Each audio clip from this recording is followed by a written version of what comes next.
In India, a spiritual teacher is known as a guru. Gu means ignorance and ru means dispeller. Guru. Therefore, a guru is a dispeller of ignorance. Others believe that guru is derived from the Sanskrit root giri, meaning one who calls. Therefore, it means one who hears the call of the divine and who calls us to become one with God. We need a guru because we cannot see our own errors. I came to that conclusion when I was about 18 years old. I said to myself, I have done everything I know how to do. To self-correct, to self-purify. I know it's not good enough. I don't know what more is wrong with me. I have to find my teacher. And it was at the age of 18, before I left home, that I felt Saint Germain's presence, recognized him by seeing his picture in a book in my mother's library. And I went on the quest for that guru. And you know what I was looking for? I was looking for a pair of eyes. I would search the eyes of everyone I met, from child to adult, teenager, man, woman, every class. I would study the people. And on the inner, I could see that pair of eyes. But I couldn't find that pair of eyes. And so finally, when I was led through a very out-of-the-way, roundabout experience to find the Ascended Master's study group in Boston, and then I was notified that Mark Prophet was coming to deliver a dictation and to teach. And I went there and I sat opposite where he would be sitting. And I was in meditation, and I opened my eyes, and he was before me, and I saw the pair of eyes I had been looking for all of my life. Without any question, I had found my teacher. The teacher being someone in this octave who could connect me to those not in this octave, the Ascended Masters. This was the greatest moment of my life, absolutely the greatest moment, to find that pair of eyes. So I found the one who could show me my own errors, my own rough places, probe my psychology, etc. And I found that there's a part of the self that doesn't want to give up that part of the self. There's a part of the self that wrestles with the guru, even though one has found the guru. And so it becomes quite an experience. And the submission to the guru came to me for two reasons. My love of the guru Mark Prophet and of El Moria, and my sense, which is a gift of God to me, I call it the historical sense. I've always had the sense of ages past and evolutions and worlds, and where we have come from these ancient times, and where we are going. I had the sense of current history because I had studied it, and government. I had the sense of where the world was going and where it was not going. And I surely did have the sense of the urgency of the hour. And if I hadn't had it, the statement was repeated to me enough times that if you will not be trained as a messenger and be trained quickly, then we may not have a messenger, because Mark Prophet will not be an embodiment that long. So these are the factors: the knowledge of coming events, the love of the guru I saw, and the love of the guru who I was beginning to see day by day. You have to have a reason to discipline yourself, and if the reason isn't love, you won't find one that will accomplish the task. Will not do it. Knowledge will not do it. The only thing that can make you lay down your life for your guru and all people is love. And that love is the love you feel from the guru, that is such a tremendous love that you can hardly believe there is such a love in the universe, and it woos you to the heart of God. And by that love, and only by that love, will you pass all your tests. Vitika Mukherjee writes, "A man who is in ignorance does not know that he is laboring under a misapprehension. To him, the error is truth. It is an outsider who alone can point out the error for him. A guru is someone who has lived in the human condition and understands the path we wish to follow." Swami Gayaneshwaranda writes, "The guru has had the excellences as well as the defects and difficulties of human life. He has understood them thoroughly, and by means of his experiences and experiments, he has discovered a method by which to rise above them. There are requirements for gurus. First, the guru must be able to interpret the spirit of the scriptures as opposed to the letter. The guru must be free from sin, pure in heart, and free from ulterior motive of fame or gain. Most importantly, the guru must have realized the Atman. If we do not have such a guru, we will be like blind men led by blind men. The Katha Upanishad calls those who do not have a guru who has realized the Atman blind men who also a blind man leads. It says, meandering in the depths of ignorance, imagining themselves as wise and learned, the fools run about aimlessly to and fro. Many there are who do not even hear of Atman. Many who hear of him do not comprehend him. He who teaches about him is a wonder. He who understands him is an expert. He who taught by experts knows him is rare indeed." In the Gita, Krishna himself told us that our teachers should be those who have seen the truth. He said, "Ask from them, bow unto them, be unto them a servant." Kabir wrote this poem about the Guru. "O brother, my heart yearns for that true Guru who fills the cup of true love and drinks of it himself and offers it then to me. He removes the veil from the eyes and gives the true vision of Brahma. He reveals the worlds in him and makes me to hear the unstruck music. He shows joy and sorrow to be one. He fills all utterance with love." Kabir says, "Verily he has no fear who has such a guru to lead him." The Upanishads tell us what to do. Yoga tells us how to do it. Yoga is a method by which an individual may become united with the Godhead. The word yoga comes from the Sanskrit root yuj, which means to link.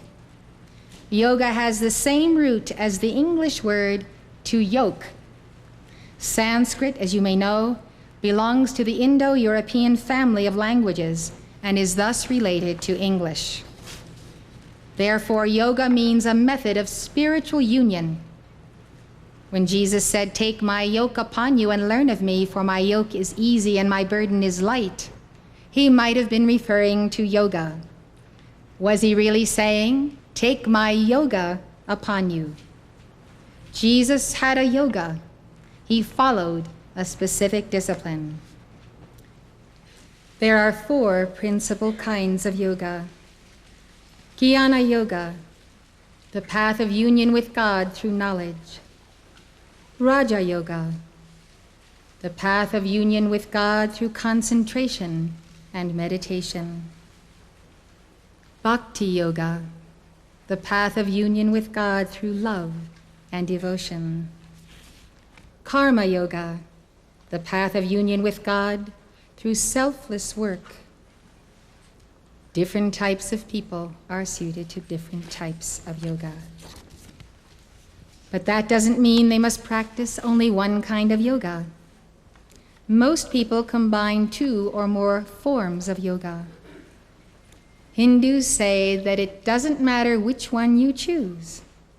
Krishna said in the Bhagavad Gita, "Whatever path men travel is my path. No matter where they walk, it leads to me." All yogas require basic morality, including truth-telling, continence, cleanliness, harmlessness toward life. First, let's take up Jnana Yoga, the yoga of knowledge, which of course begins with self-knowledge. It is also called a path of discrimination between the real and the unreal. Jnana Yoga is best suited to the contemplative or monastic person. Jnana Yogi seeks knowledge not through study, but through direct experience of God.